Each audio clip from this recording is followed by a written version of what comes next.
हे class, आज हम start कर रहे हैं हेनरीज लॉ का स्टेटमेंट और आज से रिलेटेड बहुत सारे क्वेश्चंस हम लोग करने वाले हैं। तो सबसे पहले हम जान लेते हैं कि हेनरी लॉ है क्या। हेनरी का क्या स्टेटमेंट है? स्टेटमेंट ये बच्चों कि जो पार्शियल प्रेशर होता है किसी भी गैस का, लेकिन वेपर फेज में, ध्यान है बच्चों, किस फेज में? वेपर फेज में पार्शियल प्रेशर किसी भी गैस का वेपर फेज में डायरेक्टली प्रोपोर्शनल होता है किसके? अपने मोल फ्रैक्शन के। क्लास देखिए बच्चों, मोल फ्रैक्शन जो है यहां पर एक सॉलिबिलिटी की तरह काम कर रहा है। किस तरह काम कर रहा है? सॉलिबिलिटी।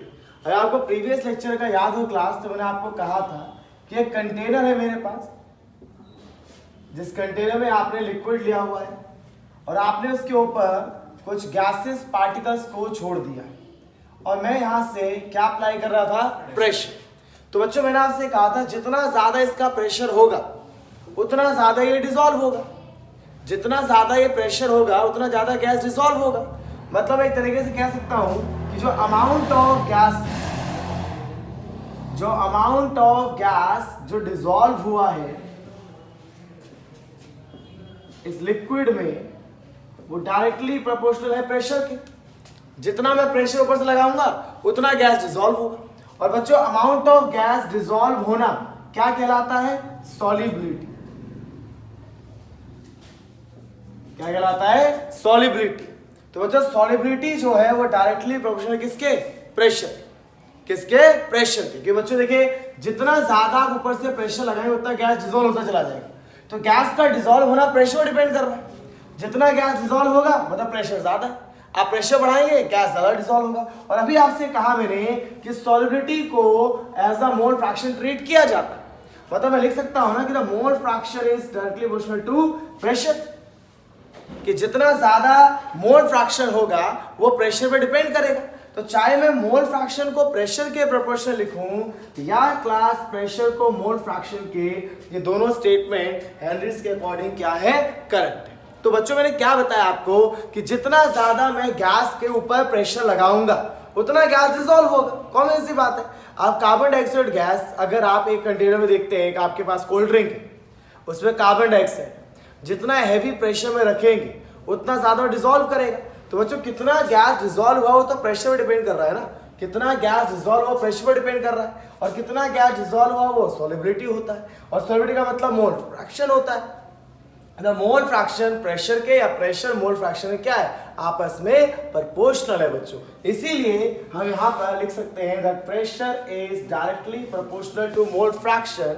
जैसे आप हटाएंगे तो बच्चों यहाँ से आपको मिलेगा KH, जिस KH का मतलब होता है हेनरीज कांस्टेंट। क्या होता है क्लास? Henrys constant. या अगर आज का ग्राफ बनाएंगे स्टूडेंट किसके बीच में? प्रेशर वर्सेस मोल फ्रैक्शन का। तो प्रेशर आप y एक्सिस पर ले रहे हैं और इसको x एक्सिस पर, तो ये आपका स्लोप होगा। y = mx + c होता है। तो बच्चों ये हो जाएगा आपका स्लोप, और ये स्लोप किसके इक्वल होगा बच्चों? KH। किसके इक्वल होगा? KH के, क्योंकि बच्चों y = mx होता है। y = mx होता है बच्चों।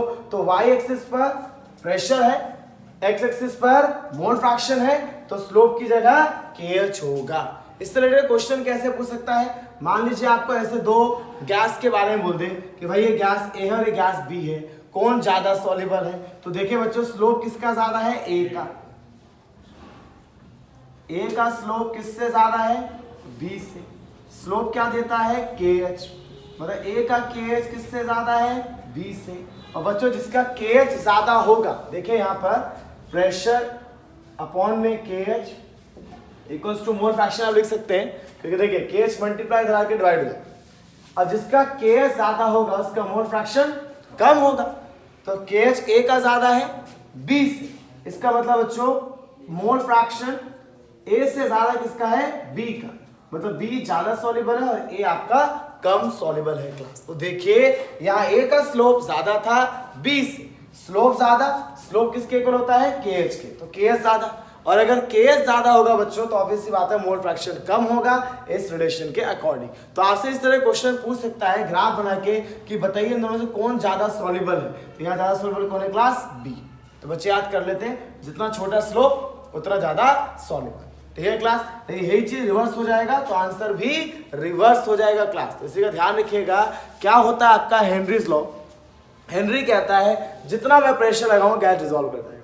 गैस डिजोल्व मतलब प्रेशर बढ़ा है, मतलब गैस डिजोल्व मतलब सॉल्युबिलिटी, मतलब सॉल्युबिलिटी किस पे डिपेंड कर रहा है, प्रेशर पे। सॉल्युबिलिटी मतलब मोल फ्रैक्शन, मोल फ्रैक्शन किस पे डिपेंड कर रहा है, प्रेशर पे, या प्रेशर किस पे डिपेंड कर रहा है, मोल फ्रैक्शन पे। तो प्रेशर और मोल फ्रैक्शन में डायरेक्ट रिलेशन है।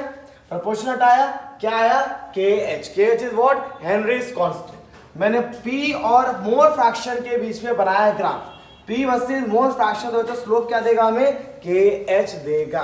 तो देखा भाई A का स्लोप ज्यादा है, A का स्लोप ज्यादा है तो A का KH ज्यादा है, A का KH ज्यादा है तो इसका मोल फ्रैक्शन कम है, मतलब इसकी सॉल्युबिलिटी भी कम है क्लास। तो मेरे ख्याल से आप लोगों को स्टेटमेंट और विद द ग्राफ क्लियर होगा। अब मैं आपके साथ एनसीईआरटी के जितने क्वेश्चन हेनरीज के वो डिस्कस करना स्टार्ट करते हैं। दो क्लास हेनरीज से रिलेटेड सबसे पहला आपका इंटेक्स का क्वेश्चन है जो आपके स्टार्ट करो। क्वेश्चन को साथ साथ रीड आउट करते हैं। हाइड्रोजन सल्फाइड एक टॉक्सिक गैस है जिसकी रॉटन एग जैसी स्मेल, उसको क्वांटिटेटिव एनालिसिस के लिए यूज करते हैं। मतलब आपका जो गैस है वो H2S है जिसको क्वांटिटेटिव एनालिसिस के लिए यूज किया जाता है। यहां बताया जा रहा है कि अगर सॉल्युबिलिटी H2S का पानी के अंदर, मतलब आप क्या कर रहे हैं, वाटर है आपके पास, ठीक है, इस वाटर में आपने बाहर से क्या ऐड किया है, हाइड्रोजन सल्फाइड, और हाइड्रोजन सल्फाइड ऐड कर रहे हैं और उसका आपको सॉल्युबिलिटी दे रखा है 0.195 m। m stand for molality. तो बच्चों बहुत इंपॉर्टेंट क्वेश्चन है, बढ़िया क्वेश्चन है, ध्यान से समझिएगा। हमें निकालना है KH। बच्चों एसटीपी लिखते ही स्टैंडर्ड टेम्परेचर प्रेशर हो जाता है और स्टैंडर्ड प्रेशर हमेशा 0.987 बार होता है। ये आपके क्वेश्चन में गिवन नहीं है, पर ध्यान रखिए जब भी एसटीपी लिखा होगा तो आप वहां पर प्रेशर 0.987 बार लेंगे। तो चलिए बच्चों क्वेश्चन शुरू करते हैं। 0.195 m, m मतलब होता है मोलालिटी।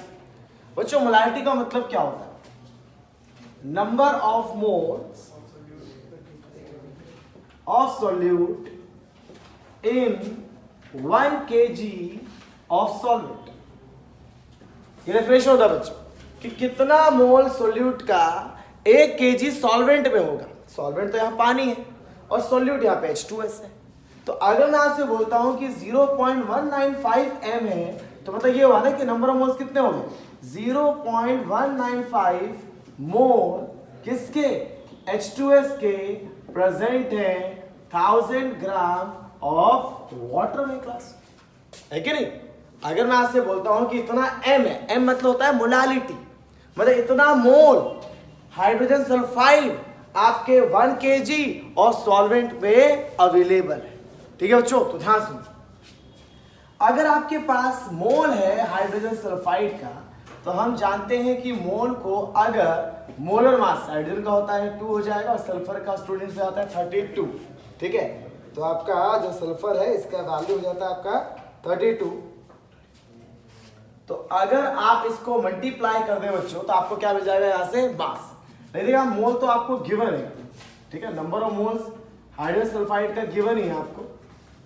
ये देखिए बच्चों यहाँ पर ये किसका मास है, वाटर का, तो वाटर का नंबर ऑफ मोल्स भी आ जाएगा। कैसे, given mass divide by molar mass 55.5, ठीक है क्लास।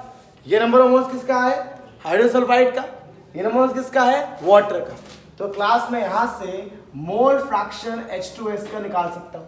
कैसे, नंबर ऑफ मोल्स H2S के divide by H2S plus H2। तो हाइड्रोजन सल्फाइड के मोल्स कितने हैं, 0.195 डिवाइड बाय 195 प्लस 55.5। ये क्या है बच्चों, number of moles of mole fraction of hydrogen sulphide. कोई दिक्कत, तो यहां से जब आप कैलकुलेट करेंगे तो हाइड्रोजन सल्फाइड का ये वैल्यू क्लास आप लोग आ जाएगा 0.0035, ठीक है। ये आ जाएगा आपका मोल फ्रैक्शन। अब मोल फ्रैक्शन आपका आ गया, मोल फ्रैक्शन का यूनिट नहीं होता है क्लास, क्योंकि न्यूमरेटर में नंबर ऑफ मोल्स है और डिनोमिनेटर नंबर ऑफ मोल्स है, तो यहाँ पर आपका कोई यूनिट नहीं रहेगा, ठीक है। अब अगर आप हेनरीज लॉ लगाते हैं तो क्या पड़ा है, pressure equals to KH into mole fraction. तो प्रेशर, तो मैंने आपसे कहा कि जब ये STP होगा तो प्रेशर आपका रहेगा 0.987, केएच तो आपको फाइंड आउट करना है और मोल फ्रैक्शन अभी निकाल लिया हमने 0.0035। यहां से आप केएच का वैल्यू फाइंड आउट कर सकते हैं। ठीक है क्लास, तो मैंने आपको क्या बताया यहाँ पर कि मेरे पास हाइड्रोजन सल्फाइड था जिसको मैं पानी में डाल रहा था और पानी में डालते हुए उसकी सॉल्युबिलिटी कितनी थी 0.195 m। बच्चों m स्मॉल है मतलब मोलालिटी है, मोलालिटी मतलब ये आपका मोल है। ठीक है, ये क्या आपका मोल, मोल किसका, सॉल्यूट का, किसमें, सॉल्वेंट में। तो 0.195 मोल हाइड्रोजन सल्फाइड का 1 kg ऑफ सॉल्वेंट अवेलेबल है। तो सॉल्यूट का नंबर मोल्स है, सॉल्वेंट का निकाल लिया तो मोल फ्रैक्शन आ गया, मोल फ्रैक्शन आ गया, प्रेशर पता है आपका केएच यहां से कैलकुलेट हो जाएगा। तो ये क्वेश्चन यहां से क्लियर होगा। अब एक और क्वेश्चन पे बढ़ते हैं स्टूडेंट, जो हेनरी प्रेडेटर आपके एनसीईआरटी में। एक और क्वेश्चन इंडेक्स का आपका 2.7। अच्छा, हेनरीज लॉस कांस्टेंट आपको CO2 का गिवन है कि जब आपके पास वाटर है और इस वाटर में आपने बाहर से कार्बन डाइऑक्साइड गैस को ऐड किया तो हेनरीज लॉस कांस्टेंट आपको गिवन है, मतलब केएच का वैल्यू 1.67 10 की पावर 8 पास्कल गिवन है। कितना क्वांटिटी ऑफ CO2 होगा, मतलब CO2 कितना इसके अंदर अवेलेबल होगा। अगर पानी मेरे पास 500 ml है, इस 500 ml पानी में कितना कार्बन डाइऑक्साइड होगा, अगर उसको कितने प्रेशर पे रखा गया है, प्रेशर रखा गया है 2.5 एटमॉस्फेयर। इतने प्रेशर पे अगर गैस है तो कितना गैस इसके अंदर डिसॉल्व हो रखा होगा, वो बताइए कितना गैस यहाँ प्रेजेंट होगा। क्लास पहली चीज देखिए, ये पास्कल में और ये एटीएम में आप डायरेक्ट कैलकुलेशन तो कर नहीं सकते, तो पहले एटीएम को पास्कल में कन्वर्ट कीजिए, जो मैंने यहाँ पहले लिख रखा है, इसको मल्टीप्लाई कर दीजिए 1.01325। अब ये पास्कल में हो गया। तो पहले यूनिट का ध्यान रखिए, दोनों पास्कल में होने जरूरी है।